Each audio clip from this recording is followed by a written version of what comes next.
कृतज्ञ झील जुळुजुळु करी हस्पिटाल बेड्रे चाही रही बापा। विगत केते मास धरी शଯ୍याशायी थिले एवं प्राय 15 दिन है कथा भी भल रूपे कही पारु नाहंती। मात्र 2-3 दिन भितर शरीरर अंग प्रत्यंग गुड़िक गोटे पर गोटे अचल हो जाइतिला। किछि भाबिबा पई भी कल्याणी पाखरे समय नथिला। विज्ञानकर साहाय्य मिली नथिले कौन जे होइथांता केजानी। पानी पीब कि बापा? किछि कहिब? डॉक्टर कहिसेंती बेसी कथा हेब नहीं। देह कौन लगुच कि? डॉक्टर को डाकिबी? एकमात्र कन्या कल्याणीर एते गुड़ाई प्रश्नर उत्तर देबा सुखदेव बाबूंको पाखरे संभव नथिला। किछि कहि पारु नथिले से। हातरे ठारी मना कले ताको पई एते व्यस्त हेबा दरकार नहीं। केमिति चिंता करिबि नहीं कुह तो। माँ गला परे तुम छड़ा मोर आउ किए अछि। मु एमिति एक अभिशप्त झील जी तुम पई किछि भी करि पारुनी बापा। खाली मो चिंता करी करी तुमर एई अवस्था। मु तुमर सकल प्रकार अनिष्टर कारण। सुखदेव बाबूंक लुह धार गुड़िक तांकर बोल मानु नथिला। बाप झील अजस्र अश्रुपात कला परे लुह पोछि देई कल्याणी कहिला, ढेर हैला बापा, एथर आमे जीवाकु चेष्टा करिबा। आज जाए नीति मरी चली एबे आउ नहीं। एबे आमे बंचिबा और लड़ाई करिबा। निजर एकमात्र अलियल कन्या कल्याणी को नहीं स्वामी स्त्री उभय अनेक स्वप्न देखिथिले। कल्याणी को भल स्कूल आ भल कॉलेज रे पाठ पढ़ेबे। कल्याणी अनेक पाठ पढ़ी नाम कमई 10 जनक भितरे जणे गणा हेब। स्वप्नर राजकुमार आसिब कल्याणी को विवाह करिबा पई। जेतेबेले स्वप्न राइजरे कल्याणी पई ता पितामाता स्वप्नर सौध गढ़ुथिले सेतेबेले नियति अर्जुसरे रही परिहास करुथिला। आगकू एमिति किछि हेला जहा पूरा परिवारटिकु ध्वस्त विध्वस्त कर देइतिला। 3टी मनीषर ए छोटिया परिवारटी छारखार हो जाइतिला अल्प दिन भितरे। अनेक पूर्वरु रहितिबा कल्याणीर पुराना गायनिक प्रोब्लेम बड़ आकार धारण करथिला, जहा फଳରେ अति कम बयसरु ही गर्भाशयटी काढ़ी दिया जाइतिला। ताहा सहित धराशायी हो जाइतिला तार सुदीर्घ भविष्यत तथा ता बापा माँकर विशाल स्वप्नर सौध। एबे खाली कल्याणी और वृद्धावस्था कल्याणीर अंधकारमय भविष्यत अवलोकन करुथिबा तार बापा और माँ दिने अत्यधिक चापर वशवर्ती होई माँ आर पारी को चलीगला। परिवार रे 3 ରୁ 2 होई गेले। मु तुमको भल पाए कल्याणी। तुम देहर कौनसी अंग जदि क्षतिग्रस्त हुए सेथिपाई मो भल पाइबा कमिब नहीं। मु तुमको विवाह करने चाहे। आमे अनाथ आश्रम रु पिलाटी आनी पालिबा। विज्ञानक ठारू एभली कथा सुनी कल्याणी तांकु किछि समय मागिथिला। माँ चलीगला परे चिंता करी करी बापा शଯ୍याशायी। एमिति समय रे विवाह चिंता। विज्ञान उच्च शिक्षित उच्च पदस्थ ऑफिसर गदाए दरमा एवं कल्याणी को भल पाती। मामू झील जूली नानीर दियर लेखा हेबे। नानी बाहागर बेले देखा साक्षात चिन्हा परिचय आउ तापरे भल पाइबार अंकुरोद्गम। कल्याणी जानिथिला विज्ञान भल पाइबा जोगु सबु प्रकार परिस्थिति सह सालिश करिए बोली कहउचंती। बापा को पाखरे रखी सेवा करने को किंतु टिके पछघुंचा देला परी लागे। जेबेठारू बापा अचल हो गले से दिन ठारू विज्ञानकर व्यवहार रे मध्य किछिटा परिवर्तन लक्ष्य करिछि कल्याणी। केमिति केमिति गोटे खापछड़ा भाव। विवाह परे जदि विज्ञानकर मन बदली जाए तेबे बापांकर कौन हेबो? ना स्वामी को छाड़ी हेबो ना बापा को। केते दिन हेलानी बापा हॉस्पिटल बेड रे पड़िचंती। नामी दामी डॉक्टर बड़ हॉस्पिटल हेले भी निश्वास प्रश्वास गुड़िक तो गोटी गणती, ताहा पुणी ईश्वरंक हाथ रे। हठात बापांक डाकरे कल्याणीर होश आसिला। तू हाथ को 2 हाथ हो गले मु शांति रे मरी पारिबि लो माँ। मते खाली तो चिंता। तो ना रे सबु किछि लेखि देइछि मु। भविष्यत तोर सुरक्षित। केही तोर कौनसी क्षति करि परिबे नहीं। जहा निष्पत्ति नेबा कथा शीघ्र नहीं जा माँ। हठात कल्याणी कांडज्ञान हराई पाटी करी बसिला। ओहो बापा, तुमे 24 घंटा से कथा कही कही मो मुंड खाओनी। मो नारे सबू लिखिदेले कौन हेब जे? तुम भाई माने परा जगी बसितंती। ଆଉ ଲାଗି ପଡ଼ିଛନ୍ତି ମୋ ଜୀବନ ପଛରେ ମୋତେ ମାରି ସାରିଲେ ଯାଇ ସେମାନେ ଶାନ୍ତିରେ ନିଶ୍ୱାସ ନେବେ ବୋଲି। ମୋ ଲାଗି ସେମାନେ ତୁମଠାରୁ କିଛି ପାଇଲେ ନାହିଁ। ମୋତେ ତୁମଠାରୁ ଦୂରେଇ ଦେଲେ ସେମାନେ ତୁମ ପାଖକୁ ଆସିଯିବେ, ନହେଲେ ମୋତେ ସେମାନେ ମାରିଦେବେ। ଆଜି ଯାଇ ମୋ ଭାଇ କହି ସମସ୍ତଙ୍କୁ ଆବୋରି ବସିଥିଲ ପରା। ଏବେ ଦେଖ ଝିଅଟିଏ ଓ ବୃଦ୍ଧ ଜଣେ ଜୀବନ ସଂଗ୍ରାମ ଯୁଝୁଛନ୍ତି ଏକା ଏକା। ସାହା ଭରସା କେହି ବୋଲି କେହି ନାହିଁ ଆମର। ଶୁକଦେବ ବାବୁଙ୍କର ଭାଇ ଭଉଣୀ ଓ ପୁତୁରା ଝିଆରୀ ସହରରେ ଅନେକ ଅଛନ୍ତି, ହେଲେ ଯେଉଁଦିନ ସେ ତାଙ୍କର ବିରାଟ ଘରଟିକୁ ଝିଅ କଲ୍ୟାଣୀ ନାଁରେ କରିଦେଲେ ସେଇ ଦିନଠାରୁ କୌଣସି ଭାଇ ଭଉଣୀ ତାଙ୍କ ପାଖ ମାଡ଼ନ୍ତି ନାହିଁ। ସେ ଘରଟିରେ ସମସ୍ତଙ୍କର ଆଶା ଲଟକି ରହିଥିଲା। କଲ୍ୟାଣୀ ତ ଏକମାତ୍ର କନ୍ୟା। ସେ ବିବାହ କରି ଚାଲିଗଲା ପରେ ଶୁକଦେବ ବାବୁ ଏକୁଟିଆ ହୋଇଯିବେ। ବୋଲହାକ କରିବାକୁ ନିଶ୍ଚୟ ଲୋକବାକ ଦରକାର ପଡ଼ିବେ। ବୋଲହାକ କରୁ କରୁ ସବୁକିଛି ଚଳୁ କରିନେବା ମତଲବରେ ଥିଲେ ସେମାନେ। ତାଙ୍କର ସମସ୍ତ ସ୍ଥାବର ଅସ୍ଥାବର ସମ୍ପତ୍ତିର ମାଲିକ ହେବାକୁ ଆଶାୟୀମାନେ ଧାଡ଼ି ବାନ୍ଧି ରହିଥିଲେ। କଲ୍ୟାଣୀ ଭାବେ, ବାପାଙ୍କ ପରେ ମୋ ଅବସ୍ଥା କ'ଣ ହେବ? ବନ୍ଧୁବାନ୍ଧବ ତ ଚିରଶତ୍ରୁ। ଏକୁଟିଆ ପାଇଲେ କ'ଣ ନା କ'ଣ କରି ବସିବେ। ଯଦି ବିଜ୍ଞାନଙ୍କ ସାହାରା ମିଳିଯାଇଥାନ୍ତା ତେବେ ଅଲଗା କଥା, କିନ୍ତୁ ବାପା ଥାଉ ଥାଉ ବିଜ୍ଞାନ ଯଦି ମୋ ଜୀବନରେ ଆସିବେ ଓ ବାପାଙ୍କୁ ଅଣଦେଖା କରିବେ ତେବେ ସହି ହେବନି। ଯଦି ବାପା ଚାଲିଗଲା ପରେ ବିବାହ କରିବି ତେବେ ବିଜ୍ଞାନ କ'ଣ ସେ ପର୍ଯ୍ୟନ୍ତ ଅବିବାହିତ ରହିଥିବେ? ବାପାଙ୍କ ଅବସ୍ଥା ତ ଏବେ ଧୀରେ ଧୀରେ ସୁଧୁରି ଆସିଲାଣି। ଛି, ଏମିତି କ'ଣ ଭାବୁଛି ମୁଁ? ବିଜ୍ଞାନଙ୍କ ପ୍ରେମରେ ମଣିଷ ପଣିଆ ବି ଚାଲିଯିବାକୁ ବସିଲାଣି। ଏମିତି ଅନେକ କଥା ଭାବି ଭାବି କଲ୍ୟାଣୀ ନିଜକୁ ବାରମ୍ବାର ଦୋଷ ଦେଉଥାଏ। ଏବେ ବି ମନେ ଅଛି ଶ୍ରୀପତି ମଉସାଙ୍କ ଦେହାନ୍ତ ବେଳର କଥା। ମଉସା ବି ବାପାଙ୍କ ପରି ଶଯ୍ୟାଶାୟୀ ଥିଲେ କେତେ ମାସ। ସେଦିନ ରାତିରେ କ୍ଷୀର ପିଇ ଶୋଇଥିଲେ। ତା ପରଦିନ କ'ଣ ହେଲା କେଜାଣି ସକାଳୁ ଆଉ ଉଠିଲେ ନାହିଁ। ସବୁ ସରିଗଲା, କିନ୍ତୁ ଶେଷ ସମୟରେ ବହୁତ ଘାଣ୍ଟି ହୋଇଥିଲେ। ଶ୍ରୀପତି ମଉସାଙ୍କ ପୁଅ କଥା ହେବାରେ କଲ୍ୟାଣୀ ଶୁଣିଛି।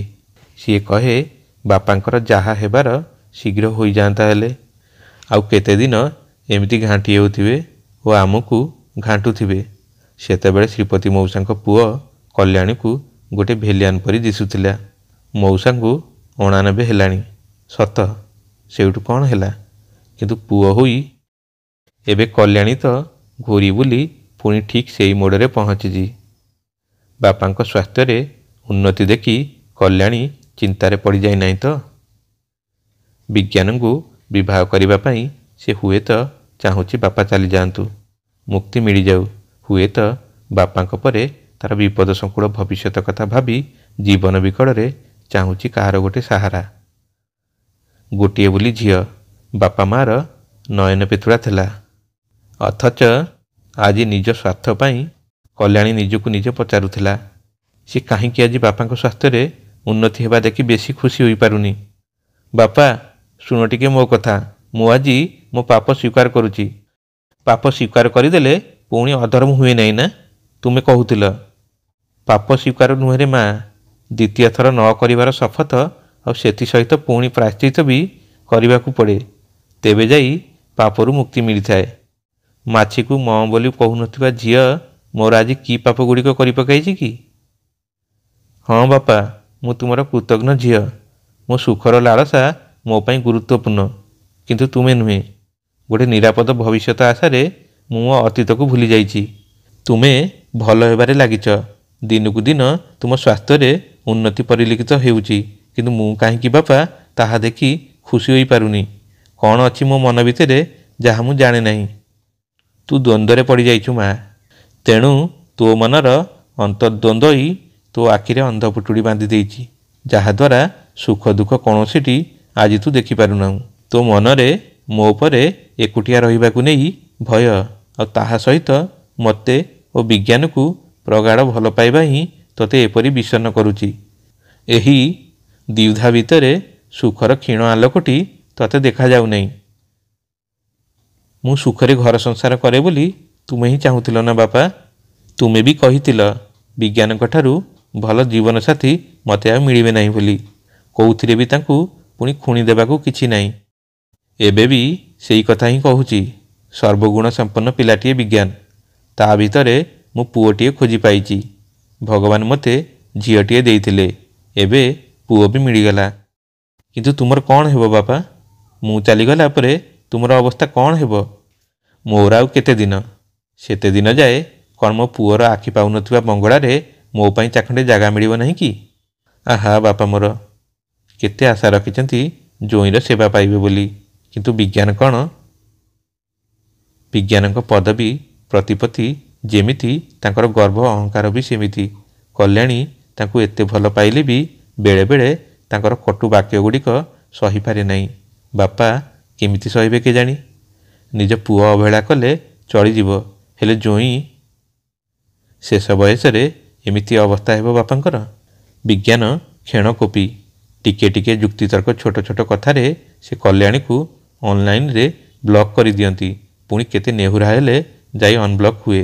ବର୍ଷ ସାରା ଏଇ ବ୍ଲକ୍ ଆଉ ଅନବ୍ଲକ୍ର ଡ୍ରାମା ଚାଲିଥାଏ। ବେଳେବେଳେ କଲ୍ୟାଣୀକୁ ଏଇ ଭଲ ପାଇବାଟି ଏକତରଫା ଲାଗେ। କଲ୍ୟାଣୀ ସିନା ଅନ୍ଧ ଭଳି ଭଲ ପାଉଛି, ହେଲେ ସେ ପାଖରେ ବୋଧେ କିଛି ହେଲେ ନାହିଁ। ବାପା ଯେତେ ଶାନ୍ତଶିଷ୍ଟ ହେଲେ ବି ଔଷଧ ଖାଇଲା ବେଳେ ବାରମ୍ବାର ବାନ୍ତି ଉଠାଏ ବୋଲି ଔଷଧ ଖାଇବା ତାଙ୍କ ପାଇଁ ଜମା ଯନ୍ତ୍ରଣା। ବାପାଙ୍କୁ ଔଷଧ ଖୁଆଇବା ପାଇଁ ବହୁତ ସହନ ଶକ୍ତିର ଆବଶ୍ୟକତା ରହିଛି। ବିବାହ ପରେ ବାପାଙ୍କ ପାଇଁ କଲ୍ୟାଣୀ ସେତିକି ସମୟ ଦେଇପାରିବ ତ?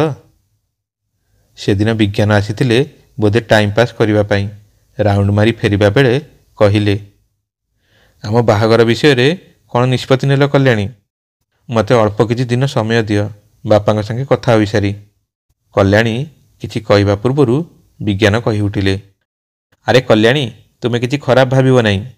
ବାପାଙ୍କ ଭଳି ଜଣେ 71 ବର୍ଷର ଶଯ୍ୟାଶାୟୀଙ୍କ ପରାମର୍ଶକୁ ଅପେକ୍ଷା କରି ତୁମେ ନିଜ ଭବିଷ୍ୟତ ପରି ଗୋଟେ ଗୁରୁତ୍ୱପୂର୍ଣ୍ଣ ବିଷୟକୁ ଅଣଦେଖା କରୁଛ। କଲ୍ୟାଣୀକୁ ଛୋଟିଆ ଧକ୍କାଟିଏ ଲାଗିଥିଲା। ସେଇଠି ସମ୍ଭାଳୁ ସମ୍ଭାଳୁ ପୁଣି, ହେଇ ଦେଖ, ମୋ ପାଖରେ ମୋଟେ ସମୟ ନାହିଁ। ଏଇ ବର୍ଷଟା ପୂରିବାକୁ ଆଉ ପ୍ରାୟ ମାସେ ରହିଲା। ଯଦି ହୁଏ ଏ ବର୍ଷ ଆମର ବିବାହ ହେବ, ନହେଲେ ଆସନ୍ତା ବର୍ଷ କିଛି ଠିକ୍ ଠିକଣା ନାହିଁ। କାହିଁକି ମୁଁ ଆସେ? ଆସନ୍ତା ବର୍ଷକୁ ଆପଣଙ୍କର ପତ୍ନୀ ହେବାର ସୌଭାଗ୍ୟ ନେଇ ଆଉ କେହି ଆସିବାକୁ ଅଛନ୍ତି କି? କଲ୍ୟାଣୀ ମଜା କରି ପରିବେଶକୁ ହାଲକା କରିବାକୁ ଚେଷ୍ଟା କରୁଥିଲା। ଶୁଣ, ମଜା କରିବା ମୁଡ଼ରେ ମୁଁ ନାହିଁ। ତୁମ ବାପାଙ୍କର ଯେପରି ଅବସ୍ଥା, ଆସନ୍ତା ବର୍ଷ ଯଦି କିଛି ହୋଇଯାଏ ତେବେ ଶୁଭ କାର୍ଯ୍ୟ ତ ବର୍ଷେ ପର୍ଯ୍ୟନ୍ତ ବନ୍ଦ ହୋଇଯିବ ନା। କଲ୍ୟାଣୀକୁ ଏହି ବାକ୍ୟଟି ଯଥେଷ୍ଟ ଥିଲା ଶେଷ ନିଷ୍ପତ୍ତି ନେବା ପାଇଁ। ଯାହା ତ କହିଲେ କହିଲେ, ପୁଣି ବାପାଙ୍କ ସାମ୍ନାରେ। ଥରେ ମାତ୍ର ବାପାଙ୍କ ମୁହଁକୁ ଚାହିଁଲା କଲ୍ୟାଣୀ। ତାଙ୍କର ସେହି ନିରୀହ ଆଖି ଦୁଇଟି ମାତ୍ର ଗୋଟିଏ ସେକେଣ୍ଡ ପାଇଁ ଟିକେ ଓଦା ହୋଇଯାଇଥିଲା ସିନା, କିନ୍ତୁ କଲ୍ୟାଣୀ ଆଖିରୁ ତାହା ବାଦ୍ ଯାଇନଥିଲା। ମୁଁ ଆପଣଙ୍କୁ ବିବାହ କରିବାକୁ ପ୍ରସ୍ତୁତ ନୁହେଁ ଅଫିସର ବାବୁ, ଆପଣ ଏବେ ଆସିପାରନ୍ତି। ଇଏ କ'ଣ କହୁଛ କଲ୍ୟାଣୀ? ବୁଝିପାରୁଛ ତୁମେ କ'ଣ କହୁଛ? ଆଜି ଯାଏ ବୁଝିପାରିନଥିଲି, ହେଲେ ବୁଝୁଛି। ଯାହା କହିଲି ତାହା ମୋର ଚୂଡ଼ାନ୍ତ ନିଷ୍ପତ୍ତି ଅଟେ। ହଁ, ଆଉ ଗୋଟେ ମାଗଣା ଉପଦେଶ ଶୁଣିଦେଇ ଯାଆନ୍ତୁ। ଆପଣ କେବଳ ଅଫିସର ହୋଇପାରିଲେ, କିନ୍ତୁ ଭଲ ବନ୍ଧୁ କିମ୍ବା ପ୍ରେମିକଟିଏ ହୋଇପାରିଲେ ନାହିଁ। କାହାକୁ ଭଲ ପାଇବା ଅତ୍ୟନ୍ତ କଷ୍ଟକର ବ୍ୟାପାର ଅଫିସର ବାବୁ। ଏ ପୃଥିବୀରେ ସଫଳ ବ୍ୟକ୍ତି ତ ବହୁତ ମିଳିଯିବେ, କିନ୍ତୁ ସ୍ନେହ ଓ ପ୍ରେମ ସହଜରେ ମିଳିବ ନାହିଁ। ସ୍ନେହ ବଦଳରେ ସ୍ନେହ ହିଁ ଦେବାକୁ ପଡ଼ିଥାଏ। ସ୍ନେହ ବଦଳରେ ଟଙ୍କା ପଇସା ଆଉ ଘର ସଂସାର ଆଉ ପଦପଦବୀର ଆବଶ୍ୟକତା ନାହିଁ। ଏକାମୁହାଁ ହୋଇ ବିଜ୍ଞାନ ଚାଲି ଯାଇଥିଲେ। ବାପାଙ୍କ ଆଡ଼କୁ ବୁଲି କଲ୍ୟାଣୀ କହିଥିଲା, ମାଇ ଡିଅର ବାପା, ତୁମେ ମୋ ବାପା ନୁହଁ, ବରଂ ମୁଁ ତୁମର ମା। ତେଣୁ ମୋ ଆଗରେ କିଛି ଲୁଚାଇବାକୁ ଚେଷ୍ଟା କଲେ ଧରା ପଡ଼ିବା ହିଁ ସାର ହେବ। ତୁମ ଆଖିର ଲୁହ ମୁଁ ଦେଖିପାରିଛି। ମୁଁ ଯାହା କରିଛି ଠିକ୍ କରିଛି। ସୁତରାଂ କୌଣସି ଯୁକ୍ତିତର୍କ ନ କରି ସୁନା ପିଲା ପରି ଶୋଇଯାଅ। ଯେଉଁ ଲୋକ ମୋ ବାପାଙ୍କୁ ନିଜ ବାପା ପରି ଭାବିବ, ଭବିଷ୍ୟତରେ ସେ ହିଁ ମୋ ଜୀବନସାଥୀ ହେବ। ଆଜି ମୁଁ ପ୍ରତିଜ୍ଞା କରୁଛି, ନହେଲେ ସାରା ଜୀବନ ମୁଁ ଅବିବାହିତ ହୋଇ ରହିବି। বন্ধুগণ, আশা করছু আপনার এই কাহিনীটি নিশ্চয় পছন্দ আসিথিব। কাহিনীটি পছন্দ আসিলে আমার এই চ্যানেলকে লাইক এবং শেয়ার করে দিয়ন্তু। হ্যাঁ, যদি আমার এই চ্যানেলকে নূয়া করি আসিছন্তি, চ্যানেলটিকে সাবস্ক্রাইব করিবা সঙ্গে সঙ্গে বেল আইকনକୁ দবাই অল বটনটিକୁ চিপি দিয়ন্তু। যেতেবেলে বি এইভଳି ভিডিও ଆମ ଚ୍ୟାନେଲରେ ଆସିବ, ସର୍ବପ୍ରଥମେ ଆପଣମାନଙ୍କ ପାଖକୁ ନୋଟିଫିକେସନ ଯିବ। ପୁଣି ଦେଖା ହେବ ଆଗାମୀ ଭିଡିଓରେ ଆଉ ଏକ ନୂଆ କାହାଣୀକୁ ନେଇ। ସେତେବେଳେ ପର୍ଯ୍ୟନ୍ତ ରହୁଛୁ। ଜୟ ଜଗନ୍ନାଥ।